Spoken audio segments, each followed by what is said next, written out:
Hello everybody, welcome back to Cinema Savvy. It is myself George bringing a brand new review, and today I'm going to be reviewing a Minecraft movie which at the time of this video coming out is just coming out into cinemas tonight. It's had a preview screening here in the UK, and I know it's going to have a massive wide release because of course it is based off the very famous and popular video game, a game which I'll be giving my background with as I begin this review.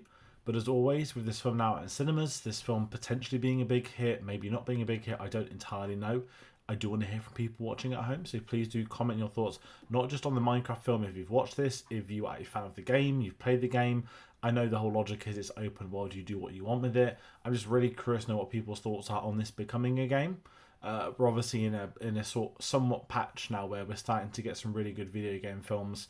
Last of Us obviously speaks for itself on TV. We had the Mario film, which I thought was very good by Chris Pratt's accent, and there has been a few other ones come and go which have been very successful. Fortunately, we've also had some terrible ones such as Borderlands. So it's still a genre very much in its, not infancy, but just a very divided genre when it comes down to making films, and Minecraft is no different from that. So I do want to hear people's thoughts. If you're a fan of this video or you want to find out what other videos we're doing, whatever films we're reviewing, get us on our social medias. linktree.com/cinemasavvy will pop you through to Facebook, Twitter, Instagram, Letterboxd and Blue Sky. But that being said, let's talk Minecraft. A game that I've never played in my life. I'm just going to get it out there. That may impact my thoughts on this as a film. I don't know the references. I know little things like TNT. I know about the sword, the shape of them, obviously the whole building thing. So I've never played the game, but I have obviously seen the game. I've seen videos where people have like rebuilt Lord of the Rings or famous cities. I've seen meme videos from football fans where they do celebrity things.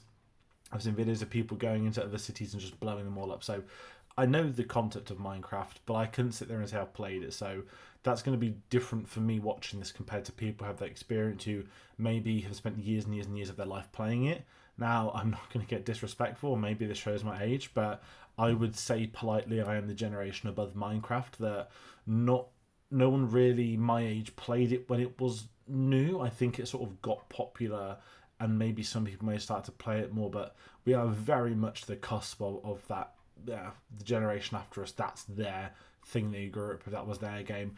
When we were at school, everyone was playing COD and FIFA. When the kids below us are at school, they're the ones playing the likes of Minecraft, and I'd even say Fortnite's the generation below them. Granted, they all still play it. It's kind of what I mean. There's a core generational divide. So I'm not the target demographic for this film. I'm not the target audience. I don't have the knowledge. I can't pick up the Easter eggs, the references. Some things I know, a lot of things I don't. So I go into this with the mindset of I'm watching a film. Simple as that for me. I know it's based off a game. I don't know much about the game. How did it work as a film? The same exact thoughts I had on Borderlands last year. And I will give this to the Minecraft film. It is not as bad as Borderlands from last year.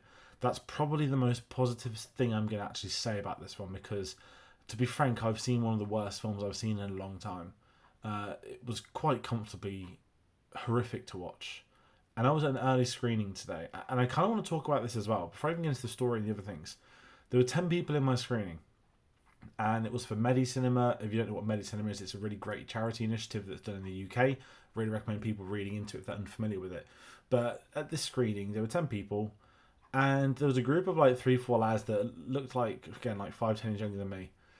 And they were like clapping and cheering and making sound effects and going along with the film. And I don't know if this is something pre-planned, that like when Minions came out and you had all the memes of the gentle Minions guys, that people were going in suits, they were looking smart, it was this, that, the other. I don't know if there's something like that happening with this Minecraft film.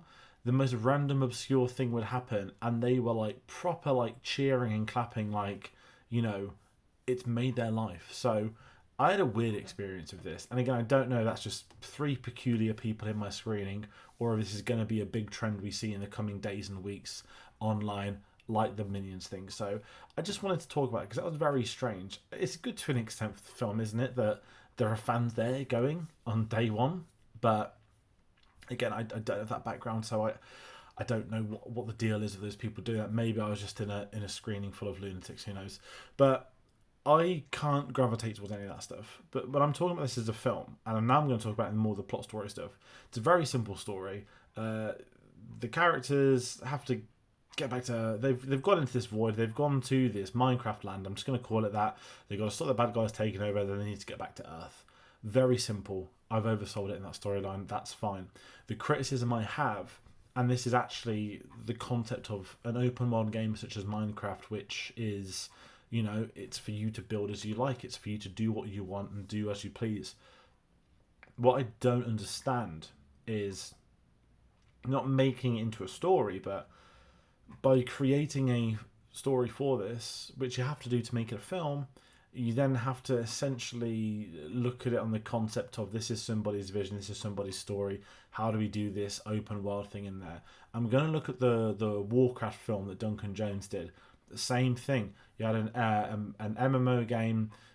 People have done it their own way, different ways, but now someone's coming on board to make it into a film, and they have to now do a narrative structure and a story to it. Now, I know World of Warcraft's got a bit more lore than this does, but what this immediately does to this film is it strips away every person that's played that game, the imagination side of things. How they approach the game is going to be different to how the filmmaker does. So that's a really big thing in this, and it's something the Lego Movie is one of the few films that's achieved it well, where you have the concept of endless possibilities and endless creations, and the Lego story absolutely did it with designs, with characters, original characters, new characters, IP characters. They have delivered like no film ever could for something like that. And it was able to do a story about imagination, staying imaginative, the innocence of youth, all that sort of stuff. Adults who forget what it's like to be kids. Lego stories nail that theme that no one else has ever done. The Minecraft film, unfortunately, caveats into one of the most horrendous stories and groups of characters I think I've ever seen together. We have Jack Black playing Steve. We have Jason Momoa playing a Bret Hart look-alike ripoff. I don't know if it's intentional. He's meant to look like Bret Hart, but he does.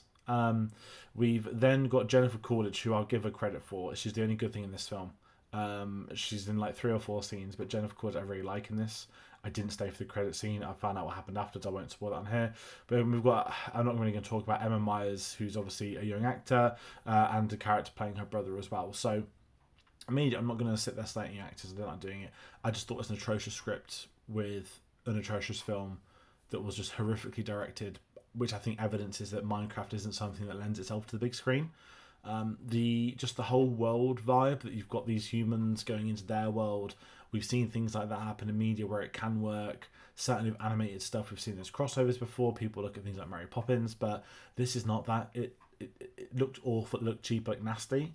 And at times there's some good VFX in this film, but when you're getting the human actors on board, it's so horrifically, not green screen, because people use that as a criticism, but you can't differentiate these actors with the environment they're in. I know that's somewhat the purpose, but for me it's just completely lost and it doesn't work, and it makes it look cheap.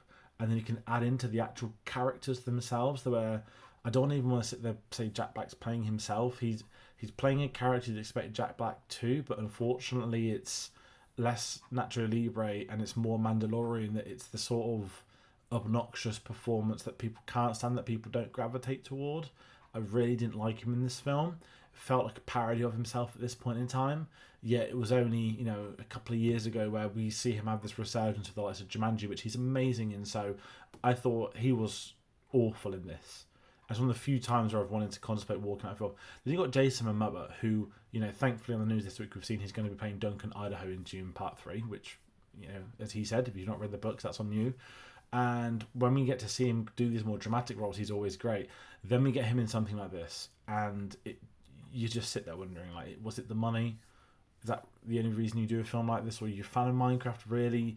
You're going to be playing this character, again, a 40-year-old thinking they're a 20-year-old invincible gamer from the 80s who's a failure today.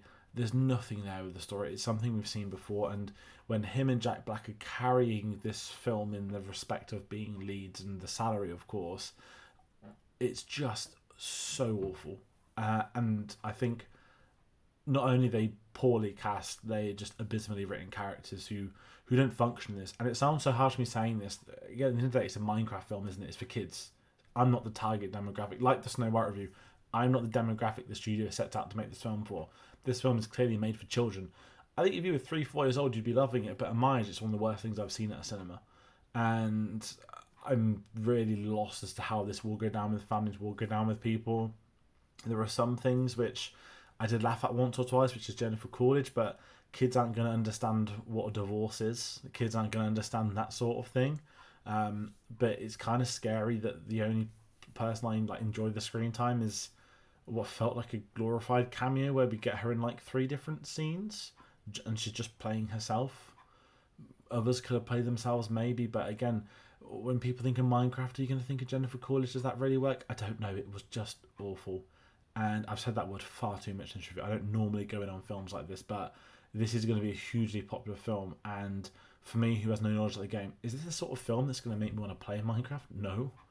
Like, you'd want... Let's take The Last of Us, for example, right? And I can say this. I've got a relative's partner who watched this show, absolutely adored the show, loved it. They've not gone back and they're playing their PS3 from 12 years ago because they never played it back then. And because they loved the show so much, it lent them towards playing that on that medium. And I'm kind of in that zone. If I watched a film about a game I know nothing about, that would make me want to go play the game if it's good. Unfortunately, this does not do that. It puts me really far away and distances myself further than it shall ever be. And that's a shame. But unfortunately, that's it. And I just think the message of kids using their imagination for creativity, it's lost in this. Because there's a kid character who comes up with like 2 designs total. It doesn't really work. It's not well written. It's not well directed. It's not well acted as in the entirety of the film, not the kid actors. And unfortunately, it's just a film that's a shambolic mess due to that. So that's going to actually be the end in this review, because I really don't want to talk about this film too much longer, if I'm honest. I'm watching Warfare on Saturday, which I'm really excited for, because we get a new Alex Garland film, which is great. But this is... if you thought you had low expectations, lower them somewhat more. It is, quite frankly, one of the worst films I think I'll see this year. And I don't intend on seeing films like this. I don't intend on giving them the green light and all this time of day for it. So that's me rounding out. I hope you've enjoyed this review. If you differ to me, comment it. Please let me know if you liked it. And if you liked it, let me know what you liked about it. Because I just don't know. I'm at a loss to this. Maybe it's a generational thing. I don't know. But yeah, there is that. There will be other new releases. As I said, Warfare's coming out. We're in April now. We're getting Last of Us Season 2. We're getting Andor Season 2. We're getting big releases. We're going to get some blockbusters. We start moving our way into May as well. We've just had CinemaCon. I might do a CinemaCon video. Who knows? But yeah, it's going to be a big one to talk about. So that's it for today's review. Thank you all so much for watching. And I'll see you on the next one. Take care.